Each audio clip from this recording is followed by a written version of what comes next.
Hello बच्चों, आज का ये अपना दूसरा लेक्चर है और इस दूसरे लेक्चर में हमने बात की थी कि किन किन टॉपिक को स्टडी हम करेंगे। इसमें nature of light, interference of light, diffraction of light, polarisation of light, medium of light के बारे में बात करेंगे। इस केस में हमने नेचर ऑफ लाइट के बारे में बताया था, जिसके डुअल नेचर की बात हमने की थी, जिसे वेव नेचर और पार्टिकल नेचर के बारे में बात की थी। आज इसको थोड़ा रिकैप करेंगे और फिर कुछ और चीजें जानकारी हासिल करेंगे। फिर उसके बाद जो बाकी जो टॉपिक हैं उसकी हम स्टडी करेंगे। तो चलिए हम स्टार्ट करते हैं। नेचर ऑफ लाइट को रिकैप करते हैं एक बार। तो हमने बताया था कि दो तरह की थ्योरी प्रपोज की गई साइंटिस्ट के द्वारा, और एक को हमने कहा वेव थ्योरी, एक को क्या कहा हमने वेव थ्योरी, और दूसरे को कहा था हमने पार्टिकल थ्योरी।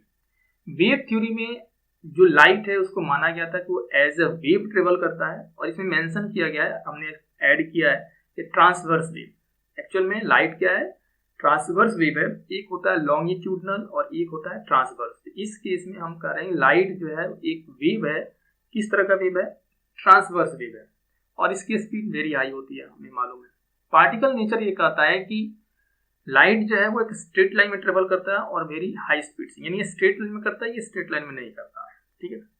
सेकेंड, इसमें तीन फेनोमेना सक्सेसफुली एक्सप्लेन किए जाते हैं, डिफ्रैक्शन, इंटरफेरेंस एंड पोलराइजेशन। जबकि इस केस में reflection, refraction and casting of shadow को सक्सेसफुली एक्सप्लेन किया जाता है। ये था हमने जो पिछले क्लास में पढ़ा था, इसको हमने एक बार रिकैप किया है। आगे हम चलते हैं। तो जो नेचर ऑफ लाइट के बारे में जो डिफरेंट थ्योरी दी गई थी, उसमें सबसे पहले न्यूटन ने एक थ्योरी दिया था, जिसको कहते हैं न्यूटन्स कॉर्पस्कुलर थ्योरी। ये जो न्यूटन की कॉर्पस्कुलर थ्योरी है, ये बेस्ड है रेक्टिलिनियर प्रोपगेशन ऑफ लाइट की बात करता है। यानी न्यूटन ने कहा था कि लाइट जो है वो स्ट्रेट लाइन में प्रोपगेट करता है। स्ट्रेट लाइन यानी रेक्टिलिनियर प्रोपगेशन। दूसरी मैंने बात की थी कि लाइट जो है वो एक टाइनी पार्टिकल के रूप में वो प्रोपगेट करता है, और उसको कहते हैं कोपर्स्केल कहते हैं। और जो डिफरेंट लाइट की कलर डिफरेंट होती है, रेड अलग कलर है, ग्रीन लाइट है, उस ऑब्वियस है कलर अलग है। ये डिफरेंट कलर कैसे पॉसिबल हो पाता है? तो उन्होंने कहा था कि ये जो स्मॉल, जो सूक्ष्म कण है, जो पार्टिकल जिसको इन्होंने एज्यूम किया था, वो उन्होंने कहा था कि उसकी साइज डिफरेंट होती है। वो डिफरेंट साइज के होते हैं, जिस कारण से कलर डिफरेंट होते हैं। लेकिन न्यूटन की ये थ्योरी फेल हो गई। उन्होंने एक्सप्लेनेशन जो है इसका कोई प्रूफ नहीं दिया। बाद में एक हाइजेंस वेव थ्योरी आई। हाइजेन एक साइंटिस्ट थे, उन्होंने एक थ्योरी दिया। एक डिफर है, यहाँ पे ध्यान दीजिएगा। न्यूटन ने स्ट्रेट लाइन प्रोपगेशन की बात की थी, ये हाइजेन ने वेव प्रोपगेशन की बात की थी। उन्होंने कहा था कि वेव है, लाइट को एज ए वेव माना था, और उन्होंने एक मीडियम एज्यूम किया था, वो हाइपोथेटिकल था, कोई इसका एक्सप्लेनेशन, कोई थ्योरी, कोई प्रूफ कुछ नहीं था, और उसको उन्होंने ईथर नाम दिया था। ठीक है। यानी इन्होंने कहा था कि लाइट एक वेव की तरफ प्रोपगेट करेगा एक स्पेशल मीडियम में, जिसको हाइपोथेटिकल मीडियम को ईथर कहा था। अब इन्होंने एक चीज और ऐड की थी कि लाइट जो प्रोपगेट करता है वो लॉन्गिट्यूडनल इन नेचर होता है। क्या होता है? Longitudinal in nature. लेकिन हकीकत में बाद में प्रूफ हुआ कि लाइट जो है वो ट्रांसवर्स नेचर का होता है। लॉन्गिट्यूडनल का मतलब, जैसे ये सपोज मान लीजिए जो ब्लैक वाली ऊपर वाली लाइन जो है, ये आपका हॉरिजॉन्टल लाइन है, लाइट ऐसे प्रोपगेट कर रहा है, लेफ्ट टू राइट ऐसे प्रोपगेट कर रहा है। अगर लाइट जो है ऐसे वाइब्रेट करे, देखिएगा, ध्यान दीजिएगा, ऐसे आगे गया फिर पीछे, फिर आगे गया फिर पीछे, फिर आगे गया फिर पीछे, फिर आगे फिर पीछे, ऐसे प्रोपगेट किया, तो उसको लॉन्गिट्यूडनल। उन्होंने यही कहा था कि इस तरह से वो प्रोपगेट करता है, लेकिन वो गलत निकला।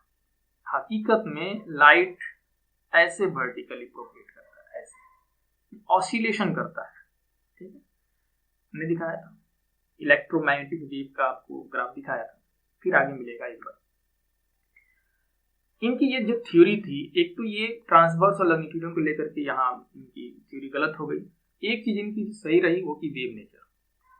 ये हाइपोथेटिकल मीडियम जो इन्होंने एज्यूम किया था वो भी नकारा हो गया। नेक्स्ट आया मैक्सवेल की इलेक्ट्रोमैग्नेटिक वेव थ्योरी। मैक्सवेल की इलेक्ट्रोमैग्नेटिक वेव थ्योरी, इन्होंने भी लाइट को एज ए वेव माना, और उन्होंने कहा कि लाइट जो है एक इलेक्ट्रोमैग्नेटिक वेव है। वेव तो है नहीं, कैसा वेव है? इलेक्ट्रोमैग्नेटिक वेव है, जिसकी स्पीड फ्री स्पेस यानी वैक्यूम में सबसे ज्यादा होती है 3 × 10⁸ मीटर पर सेकेंड। ठीक है, अब हमने पढ़ा है कि इलेक्ट्रोमैग्नेटिक वेव में इलेक्ट्रिक फील्ड का वेव होता है और मैग्नेटिक फील्ड का वेव होता है। इसको EM वेव भी कहते हैं, EM वेव।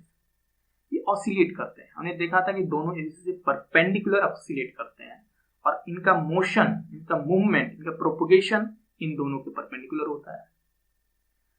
और दूसरी बात कि जब अगर ये EM वेव है, इलेक्ट्रोमैग्नेटिक वेव है, इसको किसी भी मटेरियल मीडियम की जरूरत नहीं है ट्रेवल होने के लिए। ये 3 अभी तक थ्योरी देखी। चौथा थ्योरी काफी इंटरेस्टिंग था, जिसको कुछ हद तक प्लांक्स ने बताया। फिर प्लांक्स की थ्योरी का यूज करके आइंस्टीन ने एक थ्योरी दी, क्वांटम थ्योरी के नाम से जाना गया। इसका बहुत इंपॉर्टेंस है फोटो इलेक्ट्रिक इफेक्ट की स्टडी के लिए।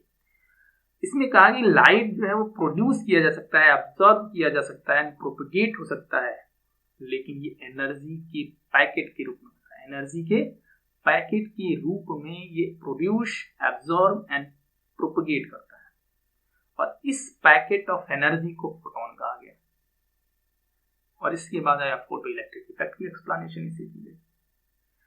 ठीक है, नेक्स्ट आया de Broglie dual theory of light. कुछ लोग इसको डी ब्रोगली कहते हैं, फॉरेन में इसे डी ब्रोए कहा जाता है। इस केस में लाइट, इन्होंने कहा कि लाइट के पास दोनों नेचर होते हैं, particle as well as wave nature, particles as well as wave nature. क्योंकि न्यूटन ने जो कहा स्ट्रेट लाइन ऑफ प्रोपगेशन, वो पार्टिकल बेस्ड था। हाइजेंस के वेव थ्योरी, ये वेव नेचर था। मैक्सवेल की वेव थ्योरी, ये वेव नेचर था। क्वांटम एक अलग ही था। बाद में डी ब्रोए ने कंक्लूड किया, एक नई थ्योरी दी, इसको कहा गया dual theory of the light. पर इन्होंने कहा था कि light particle as well as wave की तरफ प्रोपगेट करती है। अब इसमें कब वो वेव नेचर बिहेव करेगा, कब वो पार्टिकल नेचर की तरफ बिहेव करेगा? तो अगर वो लाइट दूसरे लाइट से इंटरेक्ट होता है, इंटरफ्रेंस हो या जो भी चीजें हो, उस केस में वेव नेचर डोमिनेंट होता है। कौन सा? Wave nature. ध्यान दीजिएगा। और जब एक लाइट किसी मैटर से इंटरेक्ट होता है, किसी ऑब्जेक्ट से हो, बॉडी से हो, तो उस केस में पार्टिकल नेचर डोमिनेट करता है। तो हमें उम्मीद है ये आपको एक बेसिक हमने आइडिया दिया है। ये आपको फाउंडेशन लेवल पे इतनी जरूरत नहीं है, क्योंकि ये टर्म आया था नेचर ऑफ लाइट के बारे में, तो हमने इसको डिस्कस कर दिया थोड़ा इंटरेस्टिंग बनाने के लिए, थोड़ा आप जाने, थोड़ा ज्यादा जाने।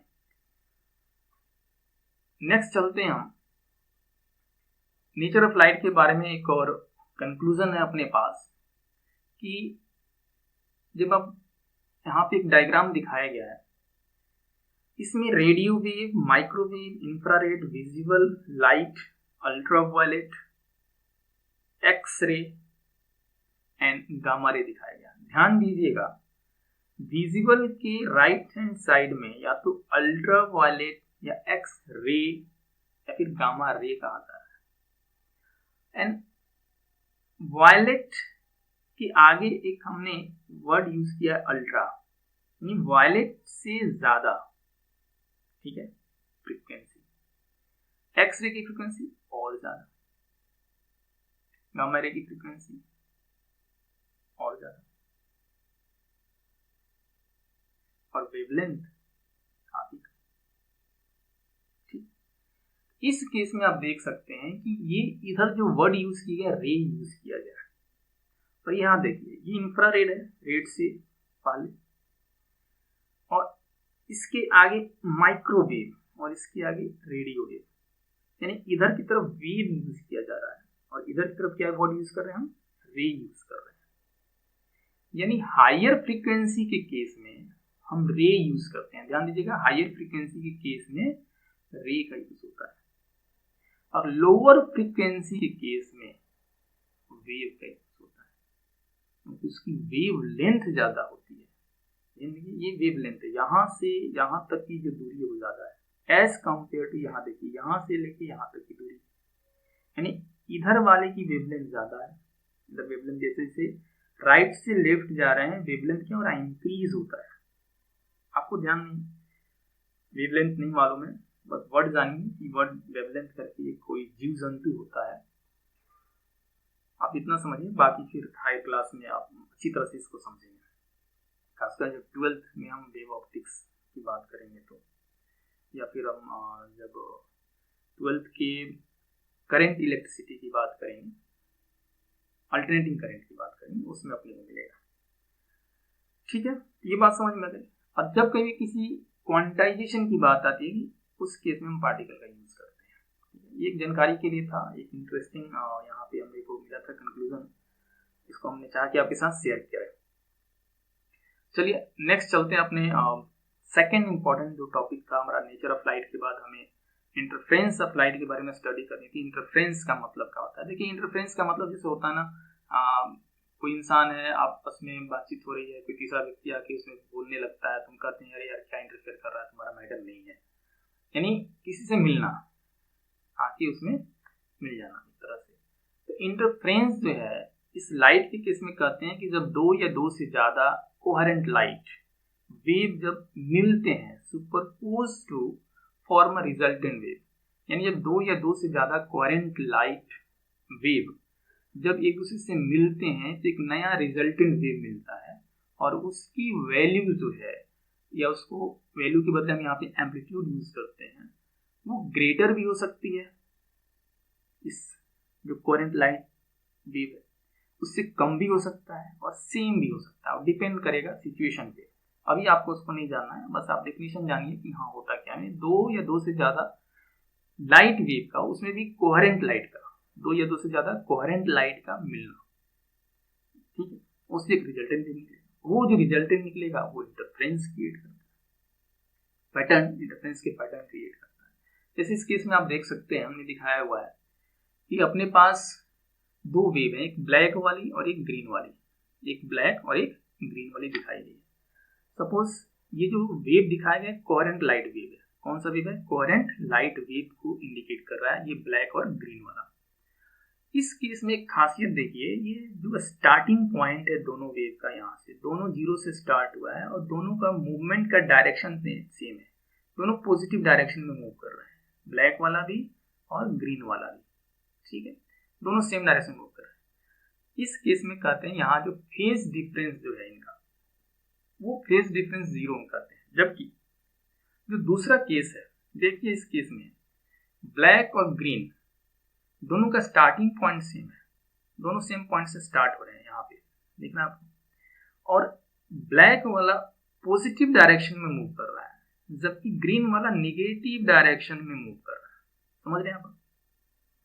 इस केस में आप समझ सकते हैं ऐसे कि आप किसी पोजीशन से जिस तरफ जा रहे हैं, आपका फ्रेंड उससे अपोजिट डायरेक्शन में जा रहा है, एंगल कितना होगा? 180 का। इस केस में भी यहाँ जो फेज डिफरेंस कहेंगे हम उसको 180 डिग्री कहेंगे। अब यह ध्यान रखिए, आपको लग रहा है फेज डिफरेंस क्या है? ये जो स्टार्टिंग पॉइंट, ये दोनों के स्टार्टिंग पॉइंट में फिलहाल एक आसानी से समझने के लिए बता रहे हैं, ये दोनों का जो स्टार्टिंग पॉइंट है ये अगर डिफर करता है तो जितने डिग्री से डिफर करेगा या जितने रेडियन से करेगा उतना हम उसको कहेंगे फेज डिफरेंस। यहाँ पे कोई डिफरेंस नहीं है, यहाँ पे दूसरे के अपोजिट है, 180 का फेज डिफरेंस है।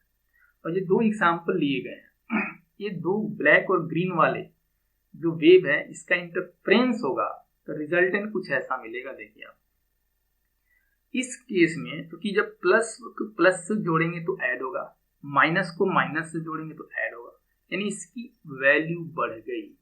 इन दोनों वेव के एम्पलीट्यूड से रिजल्टेंट वेव की एम्पलीट्यूड ग्रेटर है। क्या है? ग्रेटर है। सेकेंड एग्जांपल, इस केस में आप देखिए जितनी वैल्यू इधर पॉजिटिव है उतनी वैल्यू ग्रीन की नेगेटिव है। अब एक पॉजिटिव वैल्यू को एक नेगेटिव वैल्यू से जोड़ेंगे, इक्वल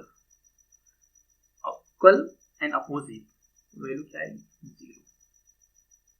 इन इस केस में इसकी जो मैग्नीट्यूड थी ब्लैक और ग्रीन वाले की, उससे अपने को कम मिला, लोअर मैग्नीट्यूड मिला, या लोअर एम्पलीट्यूड या लोअर वैल्यू मिला अपने।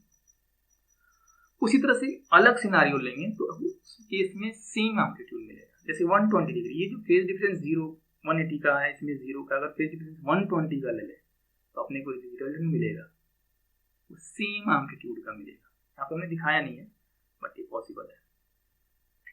नेक्स्ट है, हमने बात की थी कोहेरेंट सोर्स, ठीक है। इस केस में आप देख रहे हैं जो कोहेरेंट सोर्स हमने डिफाइन किया था, इसमें डिफिनीशन में आया था। कोहेरेंट का मतलब ही है, जैसे इन दोनों को वापस से आप देखिए, दोनों का जो फेज डिफरेंस है क्या समय के साथ बदल रहा है? नहीं बदल रहा है, ना इस वाले वेव में ना ही पहले वाले वेव में। दोनों की फेज डिफरेंस इसकी 0 डिग्री है तो पूरे समय में फेज डिफरेंस दोनों वेव का 0 डिग्री ही है, और इस केस में पूरे समय के लिए दोनों वेव का फेज डिफरेंस -3 है, समय के साथ ये चेंज नहीं हो रहा है। उसी तरह से दूसरी चीज, दोनों की फ्रीक्वेंसी सेम है, ग्रीन वाले की भी और ब्लैक वाले की भी। ये जब 0 से स्टार्ट हो रहा है, दोनों सेम टाइम पे स्टार्ट हो रहे हैं, सेम टाइम पे दोनों मैक्सिमम हो रहे हैं, सेम टाइम पे फिर 0, फिर सेम टाइम पे मिनिमम हो रहे हैं, दोनों सेम टाइम पर मैक्सिमम फिर 0 हो रहे हैं। सेम यहाँ भी हो रहा है, दोनों सेम टाइम पर। इसमें अगर केवल उसकी मैग्नीट्यूड की बात करें तो दोनों सेम टाइम पे मैक्सिमम, ये मैक्सिमम ये नेगेटिव में मैक्सिमम, दोनों सेम टाइम पे 0। तो फ्रीक्वेंसी जो है वो भी चेंज नहीं हुई। यानी अब यहाँ पे कोहेरेंट वेव उसको हम कहेंगे जिसमें फेज डिफरेंस कांस्टेंट रहे, समय के साथ नहीं बदले, और फ्रीक्वेंसी दोनों ही वेव की क्या होगी? इक्वल। उस केस में हम कहेंगे कि वो दोनों वेव कोहेरेंट वेव है। ये तीनों एग्जांपल कोहेरेंट वेव है। अभी आप कुछ समझिए कि हाँ कोहेरेंट वेव इसको कहते हैं। अगर आपको ये बात समझ में आ गई तो अच्छी बात, नहीं आया तो कोई परेशानी वाली बात नहीं है, क्योंकि आपके ये लेवल में अभी नहीं है। खैर, अब हम चलते हैं इंटरफ्रेंस को समझने के लिए। हमारे डेली लाइफ में एक्टिविटी बहुत स्टूडेंट ने आपने देखी होगी। जैसे मान लो कि कोई तालाब है या नदी बिल्कुल शांत है, या घर में कोई बड़ा सा बर्तन लिया, उसमें पानी रख दिया, उसमें कंकड़ मारा, तो ऐसी लहर चलेगी, ऐसे तरंग, ठीक है। 2 कंकड़ 2 जगह मारा तो दोनों जगह। अगर इस केस में आप गौर करें, सपोज हमारे पास 2 डिस्टर्बेंस हमने क्रिएट किया, एक S1 और एक S2, यानी सोर्स 1 और सोर्स 2, 2 जगह हमने पत्थर मारे, यहाँ पे और एक यहाँ पर। दोनों में वाटर में वेव तैयार होगा। कुछ समय के बाद इस पहले वाले का वेव दूसरे वाले वेव से जाके मिलेगा, एक नया पैटर्न तैयार करेगा, एक नया वेव तैयार करेगा। बिल्कुल इसी तरीके से हम समझ सकते हैं लाइट के इंटरफ्रेंस को। हमने 2 सोर्स लिया है, देखिए आप यहाँ पे हमने 2 सोर्स लिए हैं, लाइट सोर्स है S1 और S2। कैसे हैं ये? कोहेरेंट लाइट सोर्स है, जो कोहेरेंट लाइट वेव जनरेट करेंगे, S1 एंड S2। और ये दोनों देखिए वेव जनरेट कर रहे हैं, दोनों का वेव एक दूसरे से जाके इंटरफ्रेंस कर रहा है, मिल रहा है ना, एक दूसरे से जाके क्या कर रहा है, मिल रहा है, इंटरफ्रेंस हो रहा है। इस केस में जब आप गौर करेंगे तो आपको ये नजर आएगा। मैं कोशिश करता हूं इसको थोड़ा बड़ा करने की। यहाँ देखिए आप, यहाँ ऑरेंज के दोनों मिले हुए हैं, यहाँ दोनों ब्लू, फिर ऑरेंज, फिर ब्लू, फिर ऑरेंज, ठीक है। फिर यहाँ भी ऑरेंज ब्लू, ऑरेंज ब्लू, ठीक है। यहां से गौर करेंगे आपको मालूम चलेगा कि इस केस में, ये वाला केस देखिए, यहाँ पे ऑरेंज और ब्लू का इंटरसेक्शन हुआ है, यहाँ पे ऑरेंज और ब्लू का, यहाँ ऑरेंज और ब्लू का, यहाँ ऑरेंज और ब्लू का, ऑरेंज और ब्लू का, ऑरेंज। इस केस में जो अपने को रिजल्ट मिलेगा वो इस इंटरफ्रेंस के कारण ब्राइट डार्क एक बैंड बन जाएगा। इसकी हायर स्टडी हम करेंगे। इंटरफ्रेंस का बस आपको एक मतलब समझाना था, इंटरफ्रेंस होता क्या है, ये कैसा होता है और कैसे बन रहा है, इसकी डिटेल बाद में जानेंगे। तत्काल आपको केवल एक वर्ड जानने के लिए बताया कि bright band, dark band, bright band, dark band ये बनेंगे। ब्राइट कहाँ बन रहा है, गौर कीजिएगा, सेम कलर के जो इंटरसेक्शन हो रहे हैं वहां ब्राइट बन रहे हैं, और अपोजिट कलर के बैंड वेव या अपोजिट कलर की जो लाइन इंटरसेक्ट कर रही है वहाँ डार्क बनी मिल रहा है। ये सिलसिला अल्टरनेट चलेगा एक के बाद एक, bright dark bright dark bright, और इसको कहते हैं हम पैटर्न है, इंटरफ्रेंस का पैटर्न है। ठीक है, ये गलती से हो गया, इसको हम लाइट कहेंगे, यहाँ पे आप करेक्शन कर लीजिएगा, ये इंटरफ्रेंस ऑफ लाइट वेव है। ठीक है, नेक्स्ट हम चलते हैं शैडो फॉर्मेशन की। हमने बात की थी जिसमें हमने एक बच्ची का फिगर दिखाया था, एक चित्र दिखाया था आपको, इमेज थी, और उस इमेज में हमने दिखाया था कि उसका एक शार्प शैडो बनता हुआ दिखाया था। यहाँ पे हम थोड़ा सा डिफरेंट लेते हैं और इस दोनों केस को देखिए, आप समझिए, यहाँ पर हमने दो केस लिए हुए हैं। दोनों, ये रेड वाली जो लाइन दिख रही है, ये एक सपोज कि एक ऑब्जेक्ट ऑब्जेक्ट है, यानी इससे लाइट होके पास नहीं हो सकता। और यहाँ पे भी हमने यहाँ से यहाँ तक लिया और यहाँ से यहाँ तक लिया, बीच में हमने खाली रखा है। ठीक, जैसे हमने गत्ते वाला एग्जांपल लिया था, एक गत्ता लिया, बीच में होल कर दिया, इसमें थोड़ा सा बड़ा होल किया हमने। इस केस में यहाँ सोर्स है, लाइट सोर्स है, ये भी एस सोर्स है, लाइट सोर्स, ये भी एस लाइट सोर्स है। यहाँ से लाइट चलेगा तो स्ट्रेट लाइन में सीधे गया, यहाँ से सीधे स्ट्रेट लाइन में गया, ये भी बिल्कुल सीधे स्ट्रेट लाइन में, ये सीधे स्ट्रेट लाइन में। ये हर जगह लाइट स्ट्रेट लाइन में जाएगी, लेकिन यहाँ लाइट जो है, यहाँ जो स्ट्रेट लाइन ऐसे आएगी, गौर कीजिएगा, यहाँ इस सोर्स से लाइट जो चलेगी ऐसे स्ट्रेट लाइन में, यहाँ आकर के कुछ ऑब्जर्व हो जाएगा, कुछ रिफ्लेक्ट हो जाएगा, ये आगे पास नहीं होगा, क्योंकि ऑब्जेक्ट क्या है, ऑप्टिक ऑब्जेक्ट है। तो ऑब्वियसली यहाँ से यहाँ तक अपनी परछाई बननी है। हम घर में भी जब लाइट या सनलाइट में खड़े होते हैं तो अपनी परछाई बनती है, और बहुत ही स्पष्ट परछाई बनती है, कभी कभी धुंधली परछाई भी बनती है। उसी चीज़ को हम थोड़ा यहाँ पे डिफ्रेंशिएट करेंगे कि वो एक स्पष्ट जो परछाई बनती है और जो धुंधली परछाई बनती है, उसमें क्या डिफरेंसेस हैं और क्या। इस केस में कहते हैं शैडो फॉर्मेशन है, शार्प शैडो फॉर्मेशन हो रहा है। और इस केस में हम ये होता है कि ये पार्टिकल नेचर होता है। इस केस में क्या है, पार्टिकल नेचर डोमिनेट कर रहा है।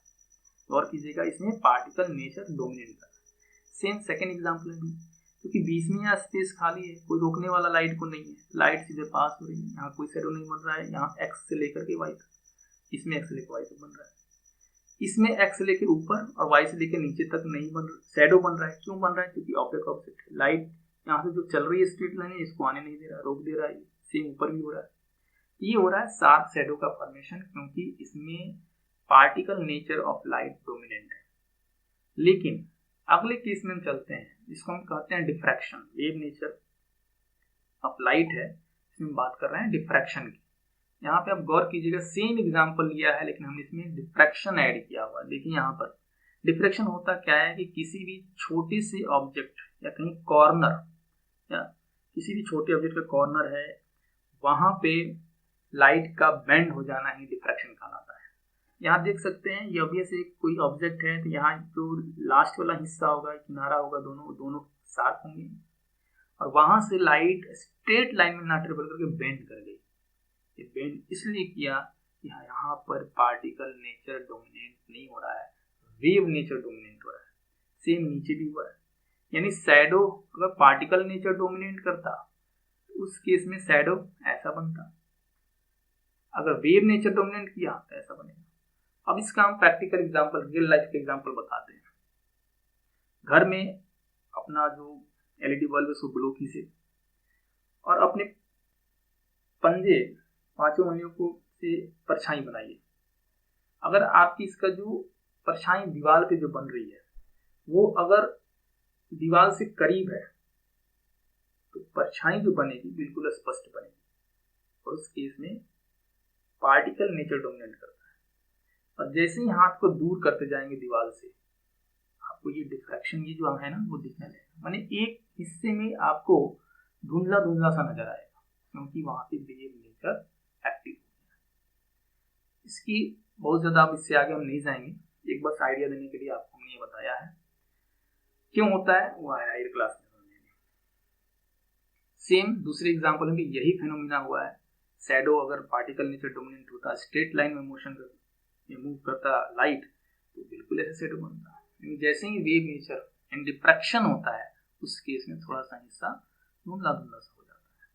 In bending of light around corner of a tiny object या पार्टिकल, उस केस में डिफ्रैक्शन हो जाते हैं। नेक्स्ट हम चलते हैं पोलराइजेशन। पोलराइजेशन एक प्रोसेस है जिसमें हम अनपोलराइज्ड लाइट को पोलराइज करते हैं। अब क्वेश्चन है कि पोलराइज्ड लाइट किसको कहते हैं।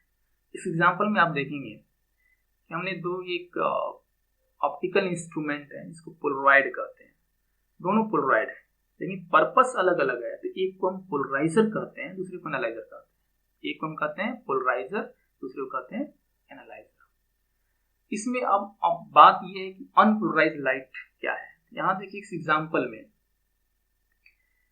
स्टार्टिंग में ये जो हिस्सा है ये अनपोलराइज्ड लाइट है, ये पोलराइज्ड लाइट है।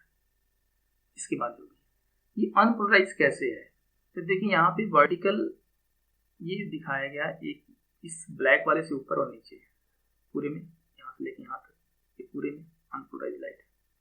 और ये ब्लैक दिखाया गया है यानी ये वर्टिकल मोशन को इंडिकेट कर रहा है और ब्लैक वाला हॉरिजॉन्टल। यानी अगर ये हमारी लाइन जो है अगर एक्स एक्सिस है, इसको वाई एक्सिस माना जाए तो ब्लैक वाला क्या होगा जेड एक्सिस, जो अंदर की तरफ है और इस आपकी स्क्रीन से बाहर लंबवत है परपेंडिकुलर। यानी अनपोलराइज्ड लाइट में जो लाइट को वेव नेचर की तरफ माना जाता है और इसकी प्रोपगेशन जो है वो दो प्लेन में है। यानी कोई ऐसी लाइट है जिसमें उसकी प्रोपगेशन एक से ज्यादा प्लेन में है, उस लाइट को हम कहेंगे अनपोलराइज्ड लाइट। अगर उस लाइट का प्रोपगेशन केवल एक प्लेन में है तो उसको कहेंगे हम प्लेन पोलराइज्ड लाइट। कहेंगे प्लेन पोलराइज्ड लाइट, क्योंकि एक ही प्लेन में है। ठीक।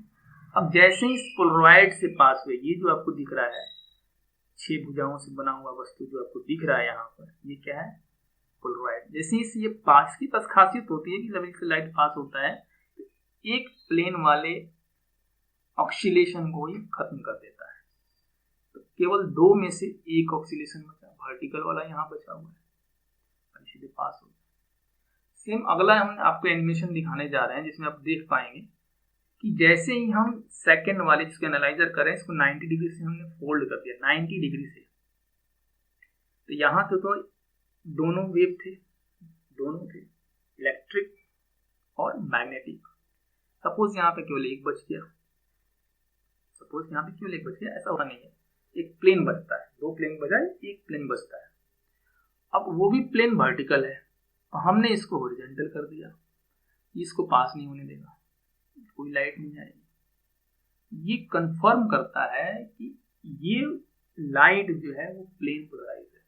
अगर 90 डिग्री से घुमाने के बाद भी लाइट पास होता, हम कहते हैं लाइट पोलराइज्ड नहीं है।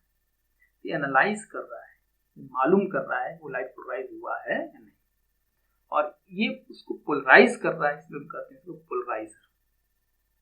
इतना आपके लिए काफी है। तो हमने 3 देख लिया, interference, diffraction and polarisation. Interference यानी दो या दो से ज्यादा वेव का मिलना।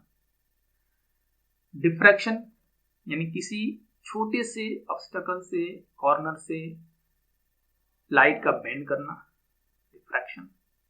एंड पोलराइजेशन एक फिनोमेना है जिसमें दो या दो से ज्यादा प्लेन में मूव करने वाले, प्रोपगेट करने वाले लाइट को हम एक प्लेन में कन्वर्ट कर देते हैं, या सिंपली कहें अनपोलराइज्ड लाइट को पोलराइज्ड लाइट में कन्वर्ट करने का जो प्रोसेस है उसको हम कहते हैं पोलराइजेशन। नेक्स्ट हम चलते हैं फोटो इलेक्ट्रिक इफेक्ट। इसको आइंस्टीन ने बताया था।